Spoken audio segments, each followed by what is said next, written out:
Welcome back to my new video. আমি তরুণ tour planner ব্লগে নিয়ে চলে এসেছি আর একটি নতুন ভিডিও। বন্ধুরা, আজকে সিদ্ধেশ্বরী কালী মন্দিরের ভিডিও পৌঁছে দেবো আপনাদের কাছে। চলুন সঙ্গে থাকুন, দেখতে থাকুন ট্যুর প্ল্যানার ব্লগের আর একটি নতুন ভিডিও।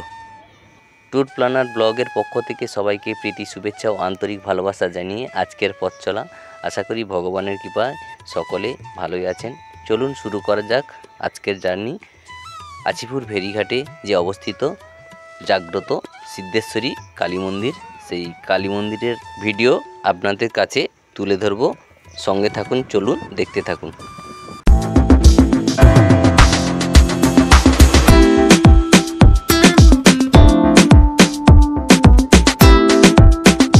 আজকে আমি বেরিয়ে প্রথমে কালীপুর মোড় পৌঁছালাম। এই কালীপুর মোড় থেকে ডান দিকে রাস্তাটা আপনার বজবজ স্টেশন দিকে গেছে, আর বাঁ দিকে রাস্তাটা আচিপুরের দিকে গেছে। আর এই আচিপুর যাওয়ার ডান দিকে আপনার কালীপুর হাই স্কুল পাবেন। হাই স্কুলটাকে ডান দিকে রেখে সোজা যে রাস্তাটা বেরিয়ে গেছে, সেই রাস্তা ধরে সামনের দিকে এগিয়ে যাবে।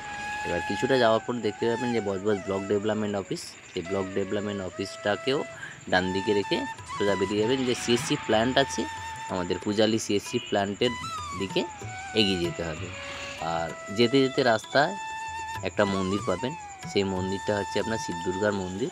সেই মন্দিরটা দেখাবো। তার আগে আমি সিএসসি যে চিমনি দুটো আছে সেই চিমনিটা দেখাচ্ছি দূর থেকে।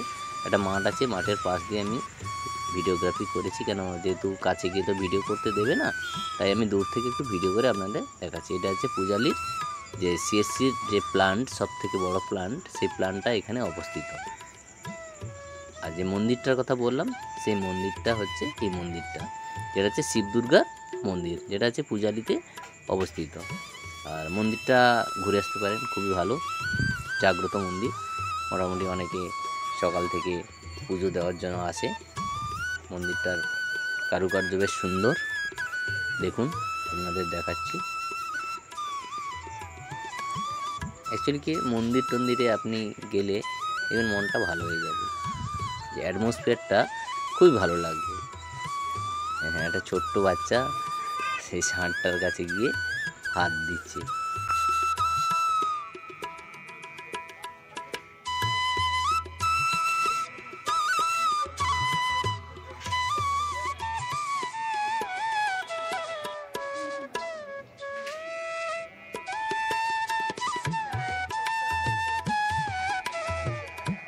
দেখুন যে মূর্তিটার কথা বললাম, যে শিব দুর্গার মন্দির, আর শিব দুর্গার মূর্তিটা কত সুন্দর, অসাধারণ লাগছে। হাতের কাজটা দেখুন, খুবই ভালো লাগছে।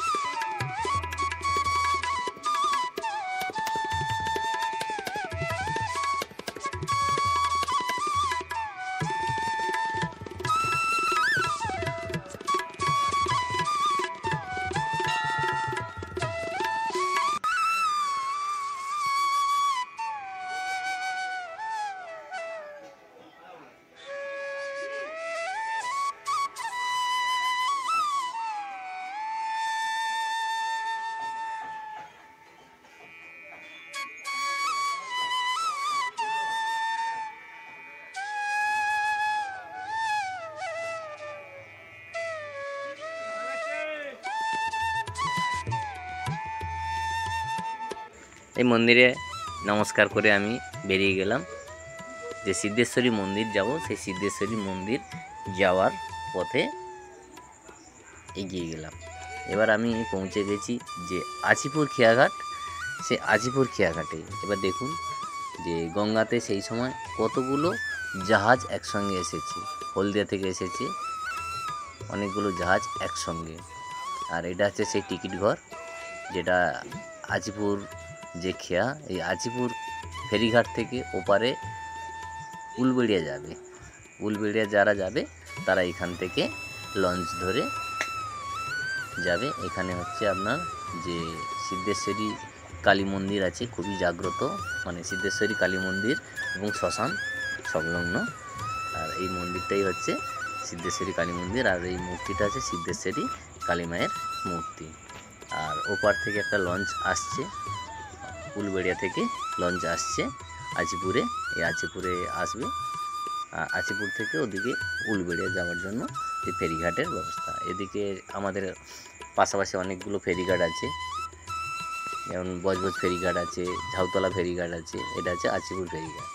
আর এটা হচ্ছে সেই মন্দিরটা খুবই ভালো, ছোট্টর ওপরে খুব সাজানো গোছানো মন্দির এবং জাগ্রত মা অনেক দিন ধরে এখানে বিরাজমান।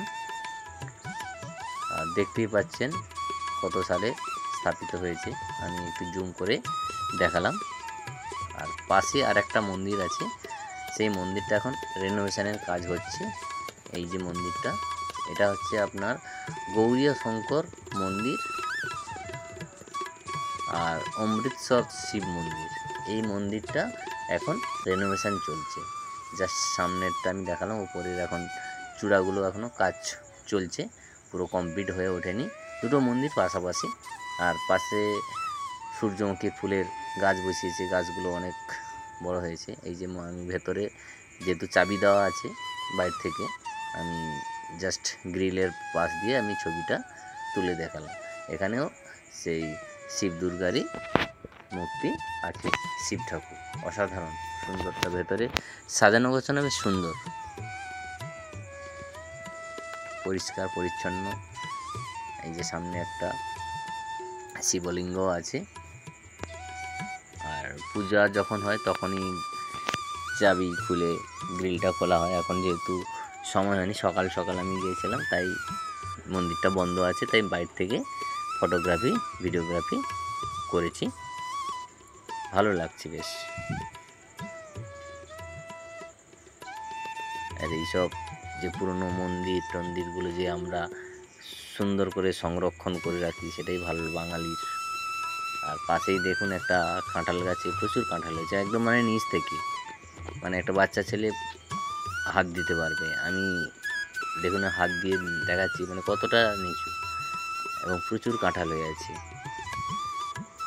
এটা যে মানে মন্দির সংলগ্ন এবং হচ্ছে গঙ্গার পাড়েই আর কি অবস্থিত। যে সিদ্ধেশ্বরী যে গ্যারেজ আছে, তো সিদ্ধেশ্বরী গ্যারেজের পাশে। আর সিদ্ধেশ্বরী গ্যারেজে আপনার cycle, bike, van, engine van, toto, auto, জিও আর প্রাইভেট কার রাখলে তার কত টাকা লাগবে সেটা দিয়ে দিয়েছে। এবং নাইটে থাকলে তার নাইট চার্জ আছে, নাইটেও গাড়ি রাখতে পারেন সিদ্ধেশ্বরী গ্যারেজ।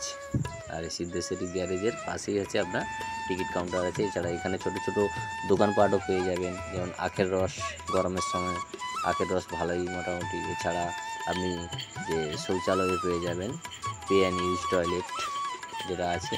এছাড়া এদিকে আপনার ছোটোখাটো চায়ের দোকান, ছোটো স্ন্যাক্সের দোকান মোটামুটি পেয়ে যাবেন। আর অটোর ব্যবস্থাও আছে। আর এখানে সংলগ্ন প্রচুর যে ইট ভাটা, সেই ইট ভাটাগুলো অনেক ইট ভাটা আছে, ইন্ডিয়ান ইট, তারপর হচ্ছে দুর্গা বিল্ডার্স, এসব অনেকগুলো ইট ভাটা আছে।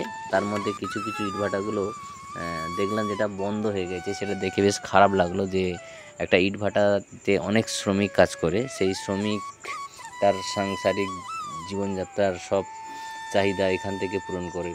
কিন্তু এই যে ইট ভাটাগুলো বন্ধ হয়ে গেছে, তার জন্য কি যে অনেকে চাকরি হারা হয়ে গেছে। সেইখানে আমাদের আজকের দেশের যে চাকরি নেই, তার কারণ হচ্ছে যে কোম্পানিগুলো বন্ধ হয়ে যাচ্ছে, ইটভাটা বন্ধ হয়ে যাচ্ছে। এছাড়া আরও অনেক কোম্পানি আছে যেগুলো হচ্ছে আমাদের ওয়েস্ট বেঙ্গল থেকে বাইরে চলে যাচ্ছে। তার কারণ কি সেটা সবাই জানে, আমি আর নতুন করে কিছু বলছি না। যে কারণে আমাদের রাজ্যে শিল্প তো আসা দূরের কথা, শিল্প চলে যাচ্ছে। আমি এই ভিডিওর শেষের দিকে আমি একটা ইটভাটার জাস্ট ছবি তুলেছি, দেখবেন সেখানে কতজন আগে কাজ করতো, আর এখন সেই ইটভাটাটা মানে ঘাসে পরিণত হয়েছে, উপরে ঘাস ফাস হয়ে গেছে, সেটা আমি পরে দেখাচ্ছি। আর এই ইটভাটাগুলো এখন আপাতত চালু আছে। আর এটা আছে আচিপুর যে ফেরিঘাটটা, সেই ফেরিঘাট। আর যেটা বললাম যে ইটভাটাটা, দেখুন এই যে ইটভাটাটা বন্ধ হয়ে গেছে, এই চিমনিটা দেখাচ্ছি আপনাদের। আর আমি একটু সামনের দিকে দিয়ে দেখাচ্ছি, দেখুন এই যে পুরো ঘাসে ভরে গেছে। যেখানে ইট তৈরি হতো, কয়েক হাজার শ্রমিক এখানে কাজ করতো, সেই শ্রমিক আর কাজ করে না, ইটভাটাটা বন্ধ হয়ে অবস্থায় আর ঘাসে পরিণত হয়ে গেছে। আমি আরেকটু সামনে নিয়ে গিয়ে দেখাচ্ছি, যেখানে দেখুন পুরো ভগ্নপ্রায় অবস্থায়, কোনো কিছুই নেই, একবারে শেষ। পাশে এদের অফিসও আছে, সেই অফিসটাও আমি একটু পরেই দেখাচ্ছি। এখানে কয়েক হাজার মানুষ কাজ করতো, তাদের কয়েক হাজার মানুষের যে সংসারটা এখান থেকে চলতো, কিন্তু কোম্পানিটা বন্ধ হয়ে গেছে। এইরকম অনেক এই গঙ্গার পাড়ে অনেক কোম্পানি আছে যে ইটভাটা বন্ধ হয়ে গেছে, সেখানে গিয়েছে, তাহলে তারা চাকরি হারা হয়ে গেছে। এটাই হচ্ছে আমাদের এখন দেশের পরিস্থিতি, খুবই খারাপ অবস্থা। এটি হচ্ছে সেই ইটভাটার অফিস।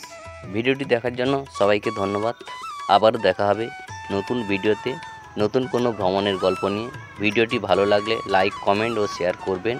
চ্যানেলটি ভালো লাগলে সাবস্ক্রাইব করবেন এবং বেল আইকনটি প্রেস করবেন যাতে নতুন নতুন ভিডিওর নোটিফিকেশান পাওয়ার জন্য।